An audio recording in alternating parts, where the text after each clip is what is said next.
like I said the other day, yes, I will be talking about Spider-Man Brand New Day. That movie was spectacular. I also want to talk about House of Dragon because the Game of Thrones universe just, we'll get into it. And of course, I have a question of the day. Welcome back, welcome back, welcome back, everybody, to my last brain cell. Happy Saturday. Yo, happy August 1st. It is officially the first day of August. The 8th month is upon us. And I do want to take a quick moment to say tomorrow is my 1 year anniversary with my girlfriend.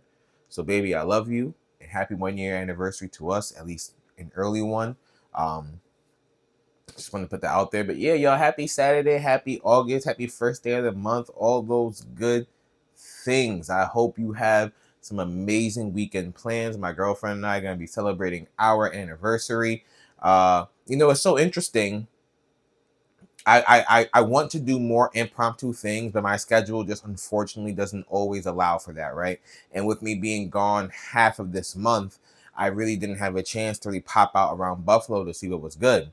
So of course I'm scrolling on Facebook, and I feel like I need to keep my ears to Facebook more because a lot of these food places are popping up on there and just events and things that I could and should be going to highlight. Um, I'm scrolling on Facebook. I see something called the Hood Taste of Buffalo, and I saw the Taste of Buffalo happen some months ago. I didn't know there was a Hood Taste of Buffalo, nor did I know that this was, something that's happened multiple years prior. So I'm looking and looking, and of course, it's happening this weekend. This my 1 year anniversary weekend. I'm not gonna change my plans to reach to be able to attend that, right? Like I did think about asking my girlfriend, and I fear she would have said yes, but I was like, no, there's no way. We're gonna stick to our plans and do the things that we want to do and continue to do that. um so I'm scrolling on Facebook, and apparently it's been canceled because the Buffalo police are now on their ass about having this and the third, and it's actually insane. So I know that when the permits and things that these people are supposed to have come in, that the event is going to be popping, and I pray to God that I am able to attend because I do think it would be a fire event to record. It'll be a fire event to, I guess record is the only other word I could think of. To scribe too, just to kind of notate in history, because it's Taste of Buffalo is obviously not obviously, but it probably is obvious. Taste of Buffalo is definitely more of white owned businesses, and Hood Taste of Buffalo is, I think it'd be obvious also, more black owned businesses, and I want to put my dollars towards more black owned businesses. So this is a great venue to do so. So I'm looking forward to that. But let's get into the question of the day. Question of the day today is honestly just going to be a cheap one for you guys once again. Have you seen Spider-Man Brand New Day? My goodness. So here's how I'm going to do things, right? I'm going to give you guys the spoiler-free version of Spider-Man Brand New Day. Then I'm going to talk about House of Dragon. And then after House of Dragon, I'm going to go into the spoiler heavy review of Spider-Man Brand New Day. So get ready for a yap session. You know what? Before I do that, let's be honest. Like I said before, I really want to try to find a nice sour candy. So I have another one here, Blue Raz Burst. And all this is, if I'm not mistaken, are just some gushers covered in sour stuff. But we're going to see how this one turns out compared to the last one. Now, the last one did get me a little bit. I won't even lie to y'all. These smell really good. The last one got me really, really good, right? So we're going to see what this one does. We're gonna pop two of them at a time and see what happens. This is them covered in some sour stuff. Let's see what's going on here. I can already tell you off rip, these are a joke. Yeah, ain't nothing sour about these. These are a joke. The moment it touched my tongue, it was very sweet. Those are a joke. The Mr. Sims Black Death Ultra Sour, man, at the top. I'm still on the hunt though. Like I said, I want to be puckered. I want to be able. I don't want to be able to form any sentences. That's how sour I want a candy to be. I refuse to do a hot challenge. That does not look like fun, but I think a sour challenge would be a lot of fun. So if you guys know of any sour candies, please let me know. But anyway, before we get into my ultimate yap session of the day, let's pop into and see what the Wheel of Fun has to say for us, shall we?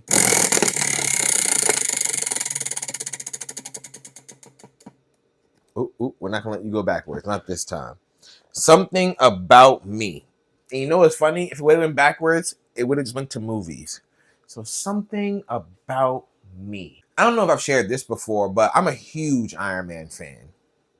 Well, that part I'm pretty sure I've shared before. But I don't think I've ever shared like what that meant to me as a kid. I remember watching the Iron Man cartoon when I was younger. This is definitely where, I'm sure like most young men, my obsession with superheroes came in. But I remember watching the Iron Man cartoon when I was younger, and he just seemed so technologically savvy. And at the time, like I'm a 90s kid, so technology was still pretty new. It was very still unique. It wasn't as ubiquitous as it is now. So any time I got my hands on any piece of technology when I was a kid, I would dismantle it. I'm talking computers, remotes, TVs. Like if it was old and I could like play with it, I'm taking it apart. I once took the back of my how they used to those big bulky type shaped TVs when you were younger.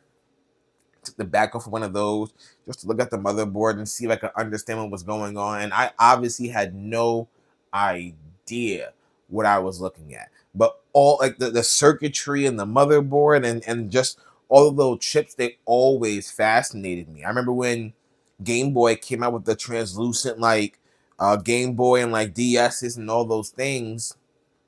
I wanted one. I wanted one just so I can look at it because it to me that stuff was so cool. And when I was younger, I wanted to be an electrical engineer for that reason, thinking it would get me closer to that. I just hated school so much. I hated school. I don't even know why I hated school. I just hated school so much. And I didn't apply myself, truth be told, enough to be able to chase that dream. I am a little upset though to know that that was probably more attainable if I had gone to a trade school. Like I can be like an electrician, which is close-ish. It's not an engineer of any sort. I don't think. I could be wrong, but I'm pretty sure an electrical engineer and an electrician are two very separate things. But I would have liked to just play with some form of technology in my career when I was a child. So I wouldn't say it was a dream. Like when I was a kid, my dream job was probably to be a superhero or a Power Ranger, let's be honest. But I definitely wanted to play with circuitry and technology and motherboards and all those things when I was a kid just because they fascinated me so much. So that's my about me, which actually is a great segue into what is my spoiler-free review about Spider-Man. Spider-Man Brand New Day definitely leans on that name as the film, you know, uh, uh, uh, reaches its climax and all those things. This is a brand new day for our Spider-Man. I enjoy how they continue to characterize Spider-Man. I do think that of all the Tom Holland movies we've had so far, this is probably the one that felt very Spider-Man heavy. I want to say No Way Home was probably the second one that felt very Spider-Man heavy and not very Peter Parker heavy. But this movie, and it's obvious too, right? Because he can't really claim that Peter Parker persona. So he is, for all intents and purposes, Spider-Man. So this movie does feel very Spider-Man heavy. I think it does a great job of balancing the cast that it has. I think when I was watching the trailers, I definitely had, and I'm sure a lot of us out there, especially depending on the era you're from, had that eerie feeling that it was going to feel like Tobey Maguire's Sam Raimi's Spider-Man 3, and that there are too many characters in this film to make it feel complete, and that it might feel like just one big bumbling mess. That does not happen. We all know the Hulk is in it. We all know Punisher is in it. And having those characters alongside Spider-Man, I think, don't take away from the Spider-Man movie. It doesn't even overwhelm or convolute the story either. They make sense being there. I do think Sadie Sink's character does. I do think Sadie Sink does a great job as her character. I don't know what the angle was for her character, but I do think they do a great job. She does a great job in being that character. I am curious though to know how old her character is supposed to be, but that's neither here nor there. Spider-Man, right now is being called the best Spider-Man movie of all time, and I wholeheartedly disagree. To me, and I'm sure to a lot of people, Spider-Man 2, Sam Raimi, Spider-Man 2 remains the number one Spider-Man live action movie. I do not count the Spider-Verse movies because the first Spider-Verse will be number one to me personally. But as far as live action films go, Spider-Man 2 will always be number one to me. And if I had to rank them, I think I go Spider-Man 2, then I think I would go No Way Home, then Spider-Man, like Sam Raimi's, then Brand New Day. So, because there's been what? We have 4 Tom Holland, 3 Maguire, and 2 Garfields. We have 9 Spider-Man movies. So it cracks the top 5. You know what I mean? It definitely is, it holds its weight very, very well. And it is a very good Spider-Man movie. There are a few times where my jaw drops. There are a few times where I get in my feels. There are a few times, I should say, where the movie makes me feel. And I do think that the wins that Spider-Man gets feel earned. But speaking of earning wins, I really wish... Not, you know what? Let me take that back. No, let me start over. I wish more shows and things took more inspiration from the Game of Thrones universe, because not every high-profile death is this big to-do. They're not all monumental. They're not all flashy or flamboyant. They're not all glorious. There have been 2 high-profile deaths thus far this season in House of Dragon. We had Jace die very early in the season. He took an arrow to the back and took a couple more arrows to the body. We had Sir Christian Cole die, who also took some arrows to the body and an arrow to the face before his death. And it's so funny just how unceremonious both of their deaths were. They were doing something. Sir Christian Cole was walking with his men trying to get somewhere. They were surrounded. First they were ambushed and then surrounded. He called out someone for a duel, like, yo, I'll take the 2 of you on if you spare my men. Is that fair? The 2 dudes are like, psh, who gonna tell them? Like, it was on their face. All of a sudden, pat, arrow to the body. Pat, pat, pat, pat, pat, couple more arrows. Arrow to the face. Dead. Jace's, I guess, was a little bit more flashy because his involved his dragon. But once he was knocked off of his dragon, arrow to the back, arrow to the face, arrow to the body, he was dead. Like, he didn't die really in a battle. He died floating on debris like Jack from Titanic. It's insane how little the characters are cared about in the Game of Thrones universe. Like the Song of Ice and Fire, all those things are so insane.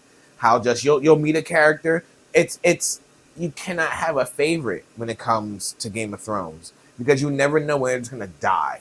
It might just be snatched from you, and it won't be high profile. They'll just be gone. I'm surprised that no one's died from like gout or something, like someone high profile. I'll never forget what got me into Game of Thrones. It took me like 6, 7 attempts. I hate it. That's like my default. It took me a few attempts to actually get into it.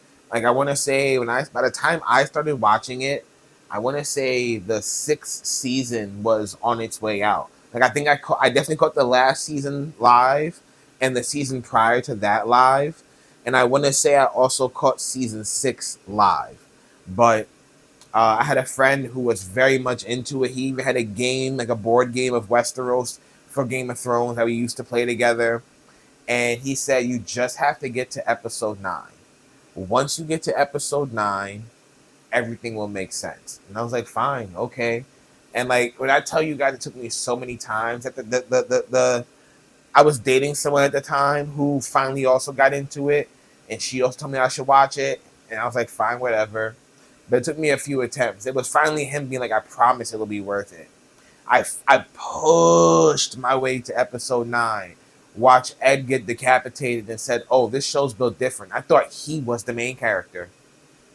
Yeah, don't get it twisted. No one's the main character. The throne is. The Iron Throne is the main character in Game of Thrones. I'm really enjoying watching Rhaenyra's slow descent to madness, which is very earned. And I'm glad to see the writers are learning, or I should say have learned from their mistakes, like how they did with Daenerys. Like they having her randomly burn everybody and everything felt like a gross mischaracterization.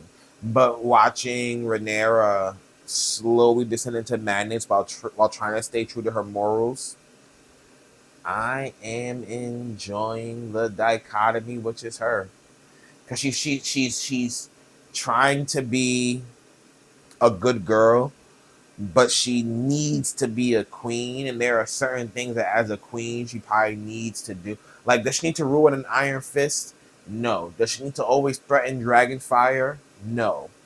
But does she need to, like, make a claim that she is here, she is strong, she is willing? Absolutely. You know, I got another question today for you guys. This will say a lot about you. Were you team green or team black? Were you team Targaryen or team Hightower? Were you team Rhaenyra or were you team Alicent? Put that shit in the comments too.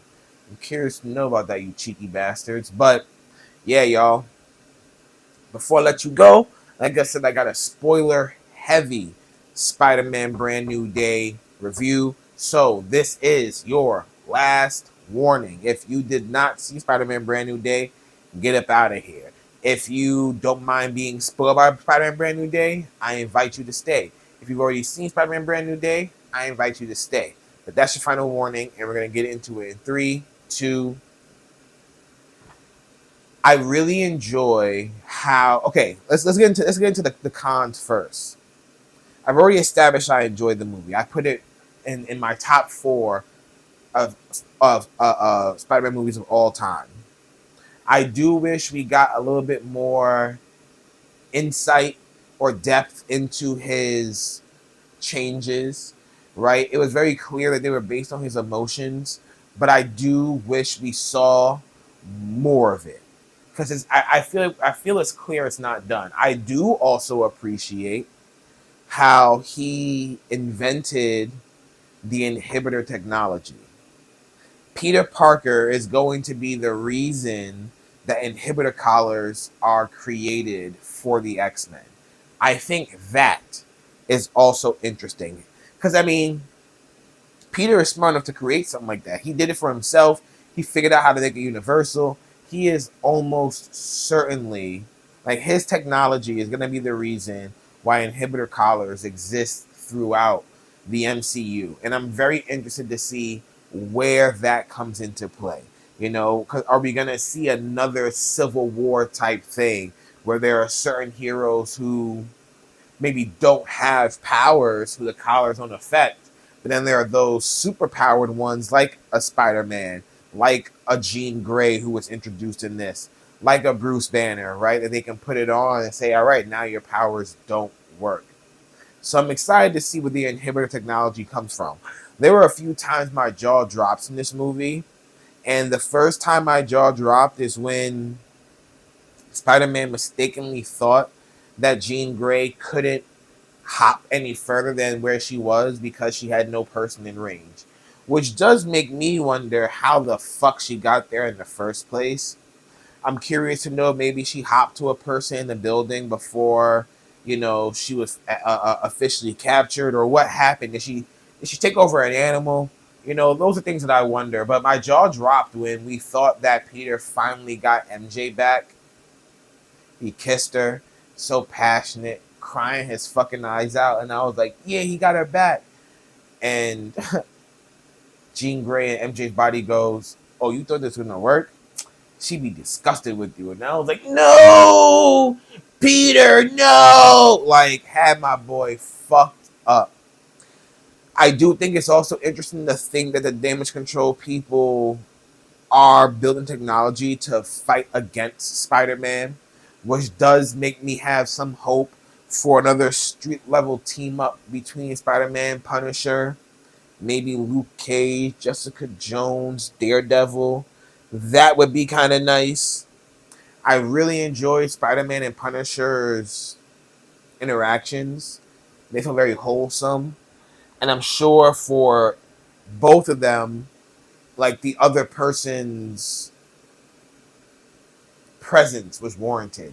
Spider-Man needed someone to tell him like it is, and Frank needed someone to kind of like care for again, right? So I am interested to see how the relationship evolves. I also think it was very nice that they've established that Spider-Man is part of a bigger universe, a universe beyond Tony Stark. I think that is also very nice. Like, we saw Yelena, we saw the Hulk, obviously, we saw Punisher. There's now Jean Grey, and I don't know. Like I said, we're gonna take her character, but it was nice to legitimize all those other characters and being in New York. I think a lot of us, when we watch these Marvel movies, it's like, yo, where are these people? They're there. They are there too. Are they not? But they legitimize. No, yeah, like, Elena's there. She just doesn't care about this. She's got bigger fish to fry. Which I'm curious to know where the timeline is for this film compared to Thunderbolts, because it's obviously post Thunderbolts, but how post Thunderbolts? Like, when did they get that signal in space about the Fantastic Four ship versus where Spider-Man comes out? I am very curious, but overall, man, I thought Brand New Day was really good. I do wish there was a wee bit more action, but the action was good. You can actually very much tell that they took a lot of inspo from the Insomniac games, which I'm a huge fan of, so I think that's really cool. And I just hope that, like, I don't know if we're gonna get any more solo Spider-Man films in the future, but I do hope that his arachnid awakening does play a role in future films. Yeah. I also hope that at some point in time in the next 5 or 6 years, we see Spider-Man don the black suit. I would love to see a black suit Spider-Man in the MCU. But that's just me. Anyway, I've yapped enough. Let me get up out of here. Thank you for tuning in and stopping by. I hope you enjoy your weekend. And until next time, this is King Echo signing off.